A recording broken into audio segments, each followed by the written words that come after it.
Welcome back, Reachers. My name is Thomas, and I'm happy to announce a new Stars Reach video series that we will be naming Community Power. The goal of these videos is to showcase what players create or build while playing the game. And we will be also asking questions related to guild members, projects, feedback, and more. This first episode will feature the Gunk guild and what they've built on Akacala. But what is Gunk? Who are they? And when did everything start? I guess we can introduce ourselves. So I'm Dr. Drake Valot. Then we have JD and LDP here as well. We formed Gunk basically in February. It was something that was an organic forming. We wanted to kind of have a science feel because Stars Reach really allows you to focus on that, not the crafting side of things. So it's not just a combat game, it's not just a crafting game. So we wanted to not be a stereotypical guild that focused on all the elements of like PvP, combat, crafting, all that stuff. We wanted to kind of focus our thoughts on just like a science directive and more of a nature conservatory effort. So it naturally formed with a lot of like-minded players that liked that more nature science kind of theme, and that's kind of how Gunk started out. And then it's kind of grown and grown throughout all the tests, and just what we've done in game and stuff of that nature. But that's how we kind of came about. I will say from my perspective, I wasn't part of the original formation of it. I very much was not looking for guilds to join, but when LDP joined with Bread, he really recommended that I check out Gunk, and when I actually sat down and went through what they were doing, what they were about, I realized oh yeah, this is actually really cool for a sci-fi game where the ecology is such a relevant part to the gameplay. It's really cool that there is a guild dedicated to studying that, as well as trying to not automate it. What's the word I'm looking for? Amp. It's the word when you try to make things more efficient. Optimize. Thank you. That's the word. Optimize. Yeah. So the guild's focus on optimization appeals to that sort of technician part of my brain. So that was really cool. And I saw that there wasn't really much of a focus on the economy yet. So I'm trying to help shell up that part of the guild, because I think that's also going to be a really interesting part of the game later on when it gets more fleshed out. We're already seeing plans for sharing the kiosks, even though there's limitations, only one kiosk per plot and so many items can be listed. We're already seeing a lot of ideas putting 4 kiosks around each other in a corner market kind of place, and just really interesting sort of propositions and conversations are happening in Gunk all the time. What was mentioned, Bread. I'm last ditch playing LDP. I had created, when I first started playtesting, a group called Bread, and the idea was it would be kind of a entertainment based guild. And I saw what Gunk was doing with, kind of focusing on research and protecting the planets, and just really vibed well with that mission and talking with Drake. And so it kind of just turned into, well, why don't I just make Bread part of Gunk? Why don't I just kind of bring that over? So me and JD came over, and I think it's worth noting to that point that Gunk is kind of made up of a bunch of different branches, as it were, and there's different acronyms and names, etc. But the idea being that if you join Gunk, it's not just, hey, I want to be a scientist. You could be someone that I want to cook, I want to hunt creatures, I want to deal with makers, I want to explore whatever facet of the game you're into. There's a spot in Gunk for that. How many members do you have again? I don't remember if you mentioned that before. We have, I think it's about 60 players, roughly. 41, sorry. 41 members. Those are a lot, to be honest. But those that are really active, how many, more or less? I active, probably about 10 to 15, I'd say. And you'll see on almost a daily basis, you'll probably see around 10 players. That's why we're able to kind of create a lot of these type of city builds and these bigger builds, is because we do have a lot of dedicated players that are really open to testing the game and kind of pushing the limits of what the game gives us. Floating around with the camera, and I noticed seems like a chessboard. Yeah, this one I think is actually Hubie's. I think it's a partial design. I think it was meant for like kind of a camp greeting area. Just another place where you'd be able to hang out. Because that's one of the things we're just trying to, when we kind of envisioned this city, we wanted to create it to feel like there's a lot of different things you could do in the city. So we wanted parks, we wanted commerce, we wanted markets, we wanted food, restaurants, and that kind of stuff. And so then we kind of gave that idea to people, and then it kind of just organically from there, people wanted to be, I wanted to create a shop, I want to create a park, I want to create a business or something of that nature. And so it kind of spread out, because you don't want to ever say you need to do this, and this, because then it takes the creativity out of players. So we just kind of came up with a general plan of, this is kind of what we want. We want to have roadways protected. We want to have a more kind of open city plan. And then we kind of started placing plots down, and then let players go wild with their imaginations from that point, to allow more creativity. Are you able to summarize what did you build so far in terms Yeah. of spaces? Like, you mentioned some before, but do you guys have a list, and maybe even a to-do list? So, starting from the world portal, you have a starport / shuttle port kind of on the back side. There's a couple ship park. You also have the giant mural of Charlie the Space Otter, the Transplanetary League's mascot, which that was not built by us, but we did build the starport, some of the ships there. We built a TPL-SA, Transplanetary League security agency, sort of like a, I guess, check-in for when you land on planet. Next to that, we got a hotel. I believe that's Hotel Akacala by Chef Jarek. What else? We have the beginning of the marble and red brick road, which will lead you across most of the planet. Off of that, as there are different roads that will jump from that marble and red brick road. You have Gunkies, which is sort of a fast food joint. We have a marketplace that was meant for banks, vendor kiosks, storage crates, etc. We have a garden on the other side of the road from that. A sort of, I guess, giant art installation, I would call it, by Corbin Reynolds, with a ball hog and the Stars Reach logo.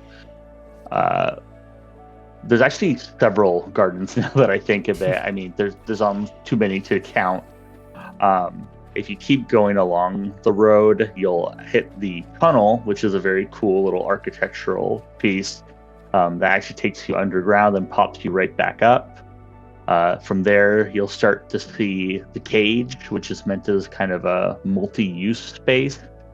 There's laboratories in the bottom. There's a library up top, an arboretum. Past that, you have the Flora Museum. And then past that, you have the genetics repository of different flora samples, as well as across from that, you have the Xenolife Lab. And the idea being that this is kind of a collection of different laboratories. There's research going on. There's offices. Down the road, and with the newest vendor update, we were thinking about putting some storage crates in these and storing every type of plant seed in the known universe right now. Just a place to have all that maintained and kept safe. The road, the marble and red brick road, will eventually end, and I think the intended idea at the end of it is to just continue building various shops, etc. I think there's in one of the gardens kind of near the beginning of the road, I believe Jake Dragonslayer is intending to build like a gem and mineral store, which you can actually deposit gems into the world, so that'll be cool to see what he comes up with. But yeah, I think it's, there's never really been, like with our last large build, which was a giant spaceship, there wasn't a lot of, I guess, plotted out planning. There was kind of loose designs, but really it was whatever people brought forward of, hey, I think a theater would be cool. Okay, like let's find a space for that. I'm actually at the end of the Marble and Red Brick Road right now, and I see a lot of empty homesteads that are clearly just placed here for whoever comes along and says, hey, I see this and I'm thinking this, and we go, yeah, let's do it. Here's permissions, and go ahead and start building. I know that there's there's a lot of buildings on Akacala. There's a home on the lake side. I know Chef Jarek is planning a new like a little dance club. Win Morningstar at the end built a really cool like fairy garden. But yeah, there's a lot that just kind of sprung up from other people as we kind of set this, I guess, central hub. Did I miss anything, Drake and Jade and Sigix? I'm just going to circle back to the cage that you started. I really enjoyed that space because it was really cool having like different chunks of that building to just insert our own ideas into. So like it didn't really get featured heavily in the tour video, but like the cage actually has this really cool basement. So like we have this sort of like manufacturing wing and this sort of like biology experimentation wing and a cooking lab as well. So it's just like really fun ideas that I honestly, like, even though there isn't really much of a purpose to it now, it's still good to just see what works, and we're already like coming up with ideas for like, okay, this is how we want to do like engine looks, or this is how we want to do like windows and stuff like that. And it's just an experimentation of like using the fabricator pieces in ways that would otherwise not really think of. I loved how LDP set up the like corner pieces of the walls as seats, and that's like such a cool way of doing stadium seating, and that's definitely something I wanted to try and like experiment with for like making another amphitheater design in this space.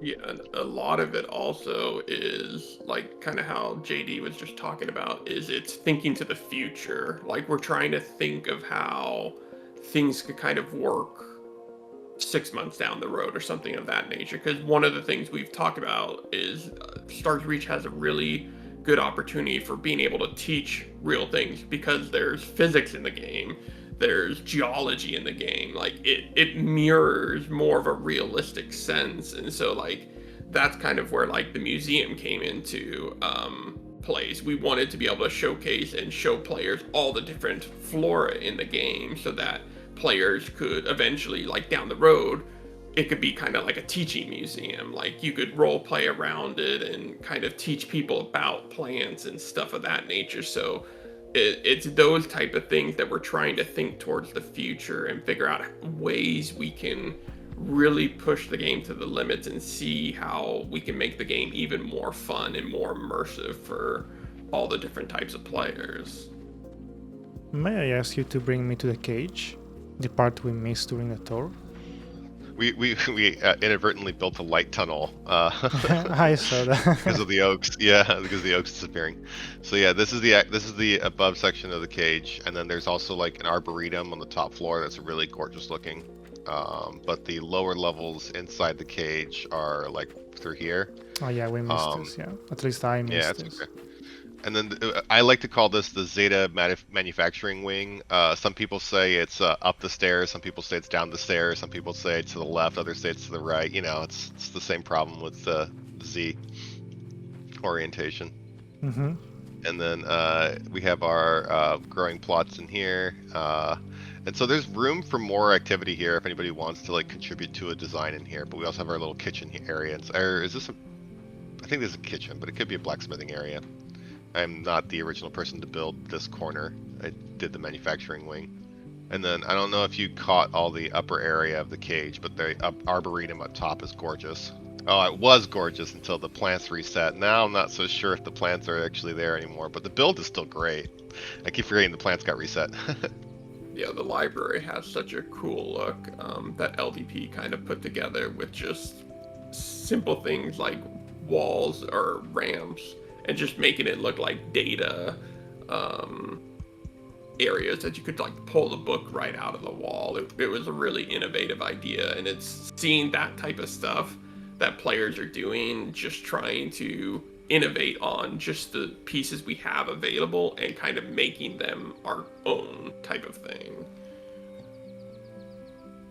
Which, Honestly, as far as the books go, I do want to credit Waboba, who many people know as kind of a master builder of Stars Reach, who had come up with this really brilliant idea of using the very small corner pieces and popping them through a wall, and you can make lettering. You can see it actually at the entrance to the cage where it just says cage, CAGE, and that's all using a corner piece that's meant for corners of buildings, and then it's just moved to be through the wall just enough that it creates lineage, and you start to mesh those together and you can make letters. And so I was like, oh well, is there anything that kind of creates a rectangle, and are there multiple ones? Because if I put that through a wall, it kind of looks like the spine of a book. And just to point out that, because I feel like Drake and JD have both said that really is I think how the building process of Stars Reach has evolved. One person has an idea, someone else says, oh, I'm going to try it this way. If you look down at the ground floor, the main level of the cage, I built a piano. That was kind of a happy accident. I spun a corner piece and was like, oh, that kind of looks like a piano. You're looking inside at where all the actual strings and guts of a piano are. And so I figured that out. And then if you go all the way back to the world portal, there's a very tall house up on a hill right above the mural of the space otter, Charlie. And I believe that's the house where there's... Oh, no, I'm sorry. It's at the Space Needle looking building. Excuse me. That one has another player replicated the piano. And very funny. They were like, "Oh, do I have your permission?" Like, of course you have my permission. I don't have a copyright on a piano. But I think that's really cool because down the road, hopefully we'll be able to build things, based on what the developers have said so far. Build something, save that blueprint, and then sell it. So how fun would it be to I recreate this piano at a later point and I save the blueprint, and other players can spend in-game currency to buy it, and they don't have to, reverse engineer, figure it out. So maybe this is a little bit off topic, but why is there a USB stick building? It was so I forget which video you guys did. It was probably a few times ago. You guys had talked about, I think it was Carneros had talked about that in marketing material you guys were showing off the Shays Light big ship build, and comments were that it kind of looked like a USB stick. Oh, is the Gaia class starship? The Gaia. We put a picture of it from a Shays certain Light angle in some of our advertising, and people commented, depending on the angle we showed it from, people commented, "Is that a USB drive?" No. Why would you build a USB drive? One of our players, Corbin Reynolds, decided, well, you know what, we'll actually make a USB stick in the city, and it's actually a data center. So it was kind of a play on the fact that it was kind of brought up that the ship had kind of looked like a USB, and then Corbin was like, well, we also would need a data center from a scientific side and just a normal city that was focused on research. So he created a USB stick. That's our data center, quote unquote. Which kind of another note, pulling back, Corbin Reynolds, who made that USB, is also the same one that made the Stars Reach logo over near the World Portal and the Ball Hawk, and that's all done with Instaformer blocks, which are literally just squares for right now. Later, I know that it's been talked about that we'll have some more shapes, but it's that to me is absolutely crazy that they're able to make what they're able to make with, again, just putting a bunch of squares together, which is what inspired me to try the cage. I'm like, oh, like you can do more with a square than just another, a bigger square. So just drawing that connection of that someone that's doing a lot of very cool things with Instaformer block. Do you have some tips when it comes to building in team? Ooh, honestly, I was going to say I have a request for that. If there's any way we could get the devs to allow build permissions to be shared by other people who have build permissions instead of just the homestead owner, that would make things go so much faster for us. Because that is definitely a bottleneck where, like, if the right person or character isn't on, then they can't get the build permissions for a certain section of the building in a team. But other than that, just working together and knowing what materials you need to gather for other people to craft really helps, because that was just one of the big things that really helped us with the Mycetium build. We were coordinating on what we needed to get, and we were all working together to like make sure that all of us had like, okay, we need this material in order to craft really easily. Like we were all just getting iron, or I forget what the major one, sand probably, because we needed a lot of glass. But that was definitely the one that, yeah.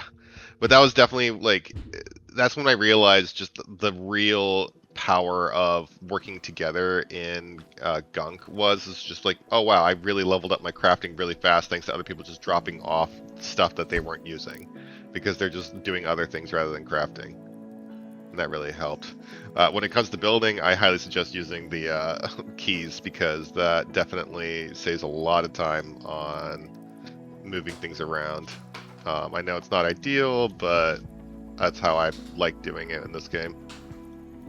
Yeah, it took me a minute to realize that you could select something and then use, on my keyboard anyway, it's the E and Q buttons to rotate objects instead of having to literally click the button each time to move it. So that's a big tip for new players, that is an option for you instead of clicking over and over.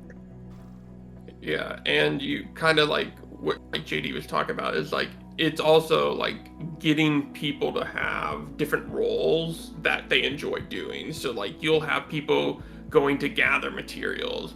You'll have people specifically placing homesteads. Like for what I've done in a lot of these cities is I usually am the one that's helping people place homesteads.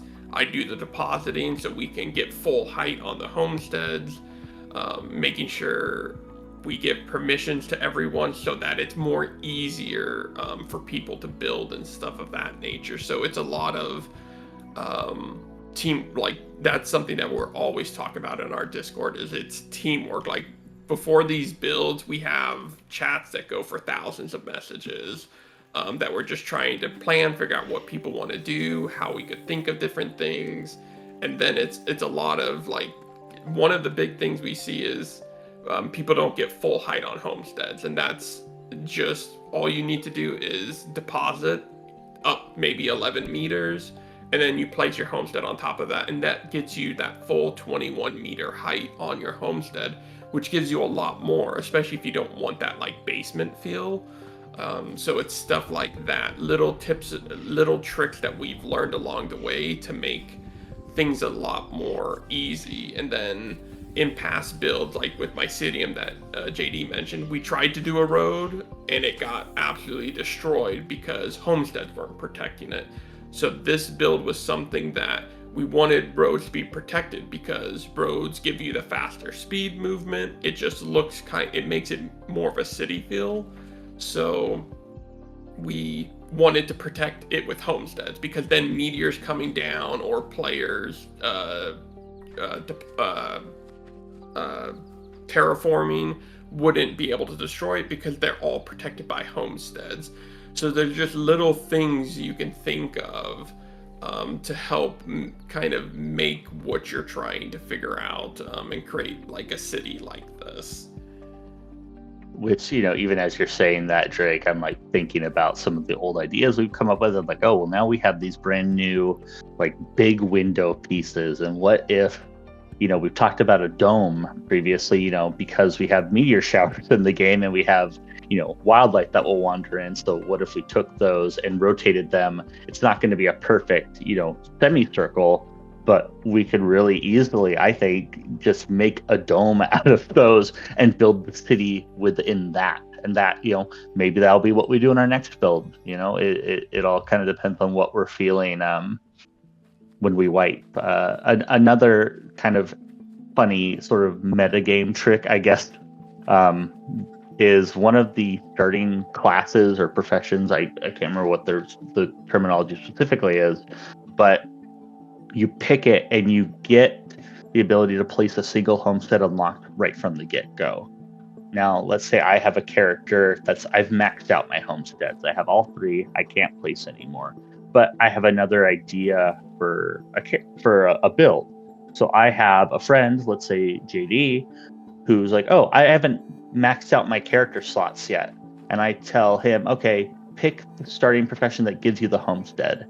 And now I'm going to give you 2,000 clock dues so you can buy the homesteader item. You come, place your homestead right where I want it. You give me permissions, delete your character.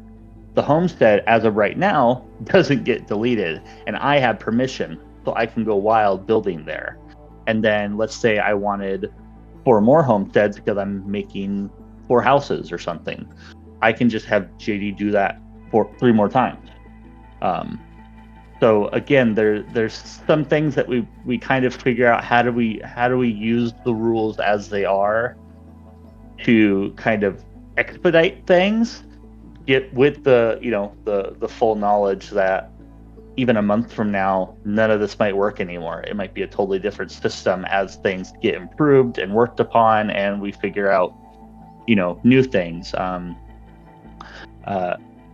I think one of the big ones was, JD, you mentioned sand for Mycelium, which for anyone that's unfamiliar, we had, I'd say, 3 major builds, including this one, which is Akacala City, Aka Vegas.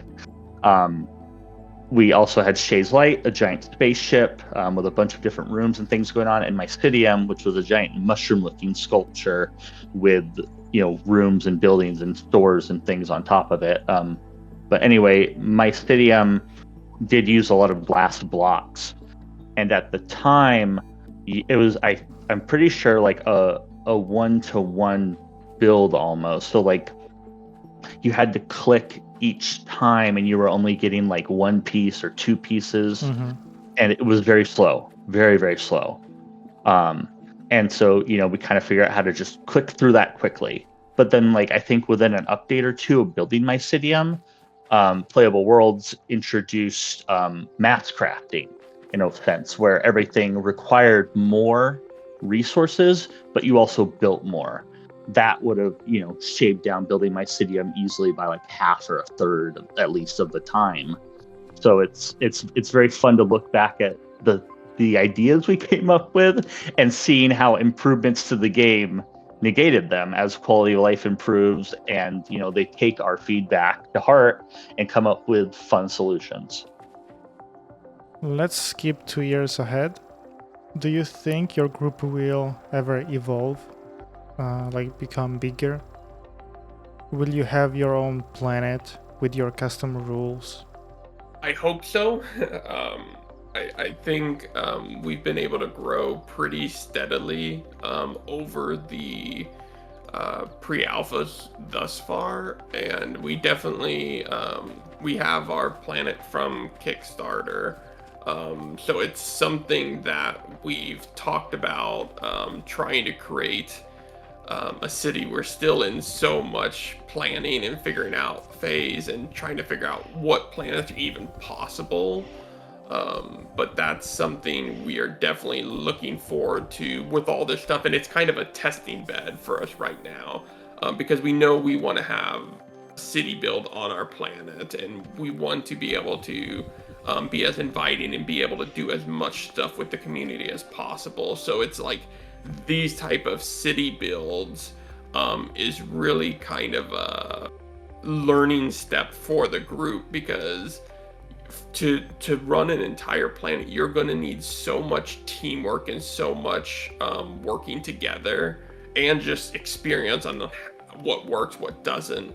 And so we're kind of using a lot of this to not only test the game currently, but also to get a better understanding of how we can lay things out and get more familiar with each member on what they enjoy, what they don't enjoy, because then we can tilt the city builds to specific areas, because we know LDP likes a certain thing, JD may like another thing, I may like another thing, and so it allows for more cohesion, because that's definitely our goal. Like 2 years down the road, we want to have a fully functional planet, a city on it, and trying to be as inviting as possible with the community.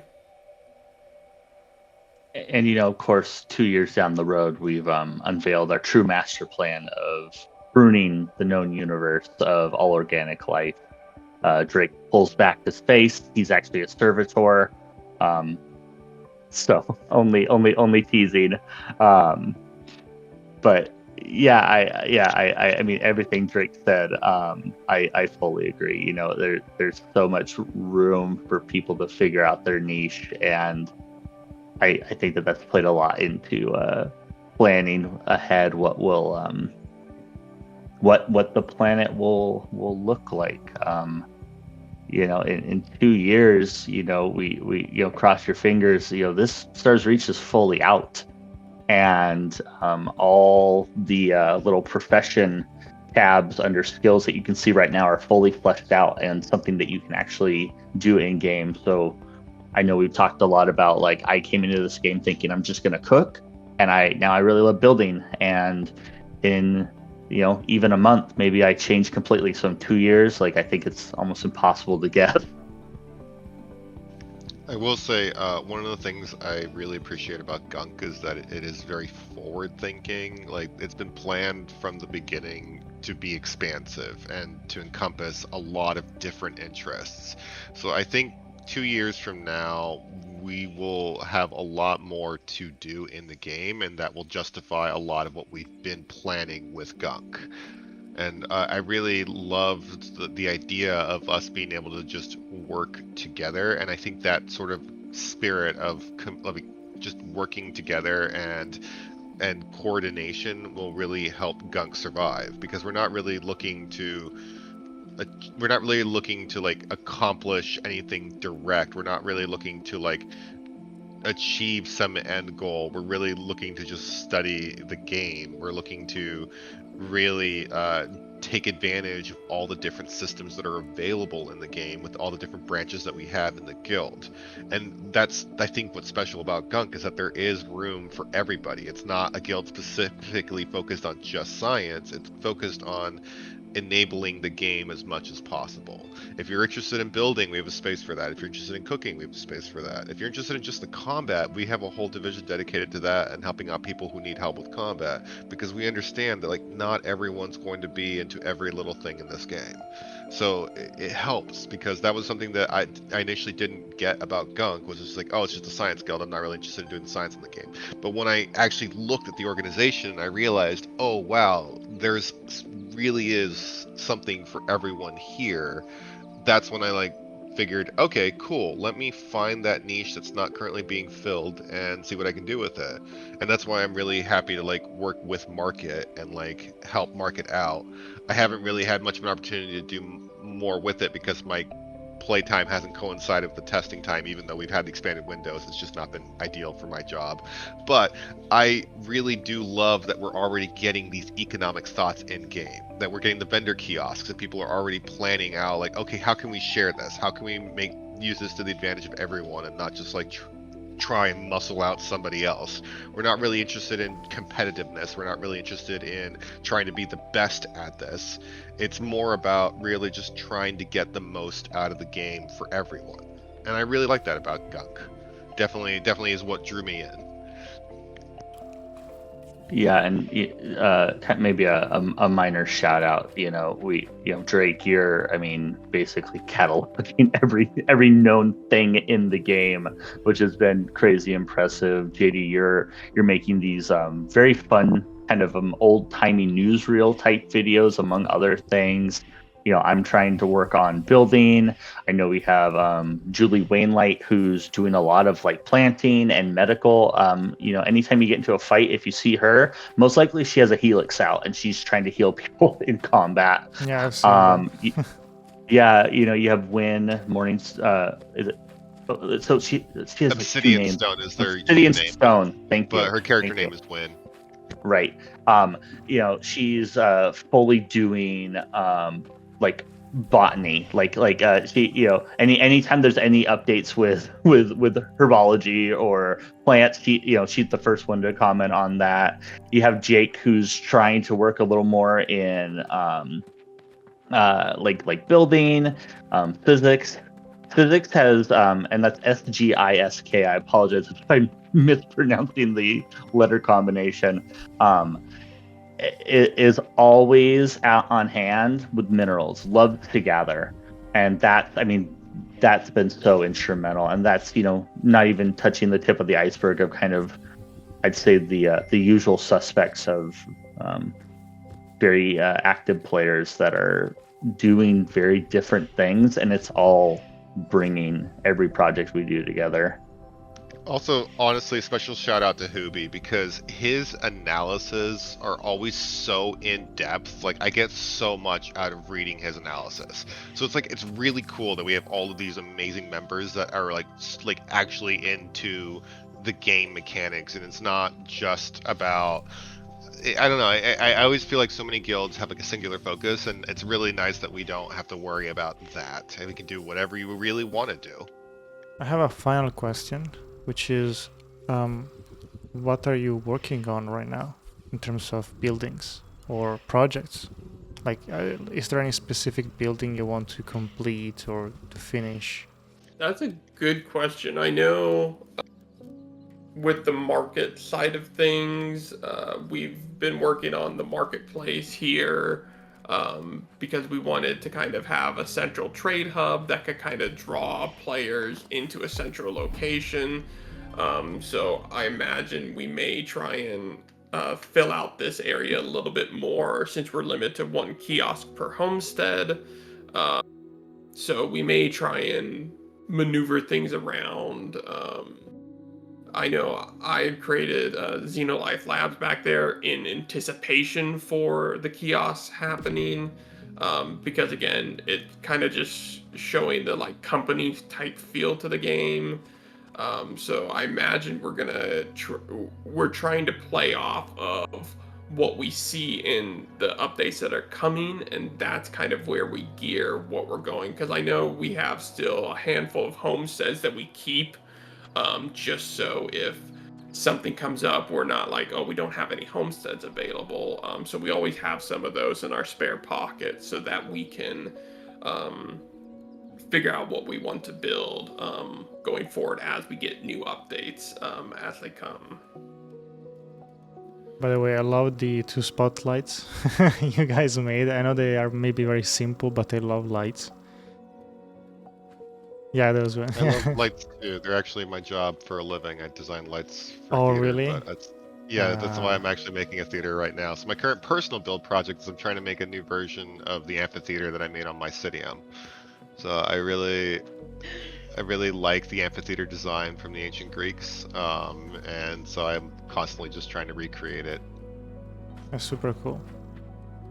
All right, do you have anything to add or to share with the community or with the people watching us?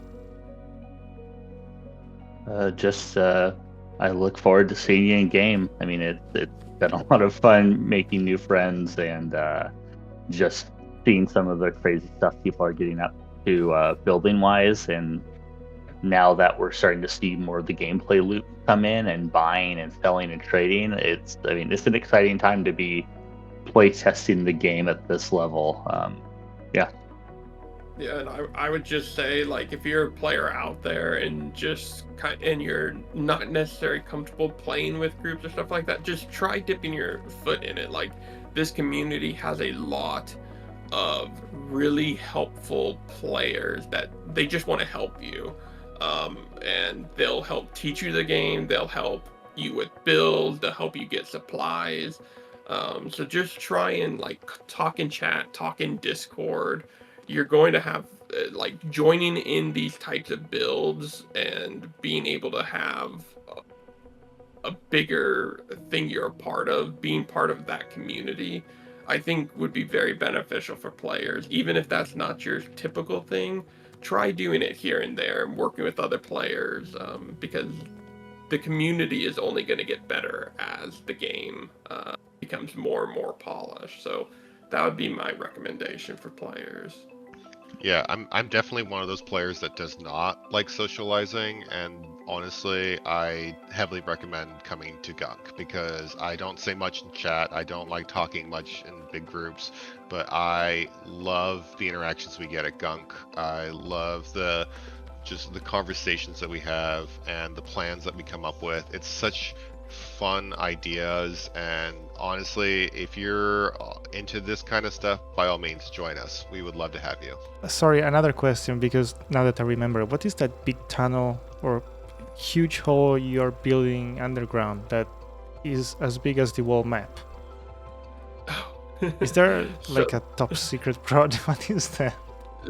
So it's actually kind of funny because LDP created a trash can over in the corner of Gunkies, and one of the other players in the game that's a veteran that most people probably know, Chase, he loves mining, and so he came into the trash can. He's like, oh, this isn't like big enough at all, and so he then just started digging it out and making it bigger and bigger.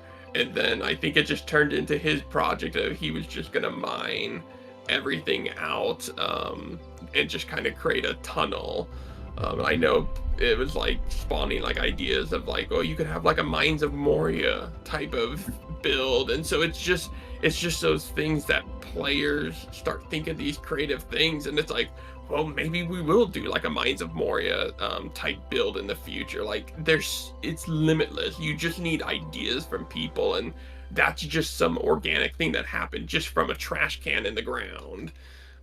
So it's pretty crazy seeing that stuff in the game. Yeah, and if you haven't yet, so this is on Akacala, which I guess you'd call it like a foresty planet, sort of. There's Harrisdog, the like desert planet. Drake, who built the mine on Harrisdog? Nadrax built the mine. Yeah, and that mine, like, you want to see like a big hole.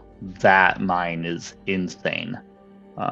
The idea being like, instead of pot marking the surface of the planet, what if you just create a hole underground and then create tunnels, and then we can like, quote unquote ethically mine without making the planet an ugly mess. Yeah, that was the really cool part about that mine, is that it wasn't designed to strip mine. It was designed to share the minerals inside the mine with other players. So he was very careful, and the Drax was very careful to not take out everything that they came across. They specifically went and left, like they would go towards veins of minerals and just leave the veins there for other people to come and get them later. That's it. I hope you enjoyed this first episode of Community Power, and a big thank you to the Gunk members. At some point we'll have to wipe everything, so I hope this video will also keep this planet alive forever. See you in game! I will admit something I hadn't done until this interview was just standing up on top of the cage and looking all around Akacala. It looked gorgeous. It was really cool seeing all the different builds everyone's been doing. Yeah, it's nice to have so many high up vistas for people to see. You guys are doing great. No, you're doing great. Yeah. Everybody You're the is. ones. No. You're the ones that are giving us something to actually do. No, you're beautiful. No, you. 3 hours later, no, you. Please stop. I have a family, no, you.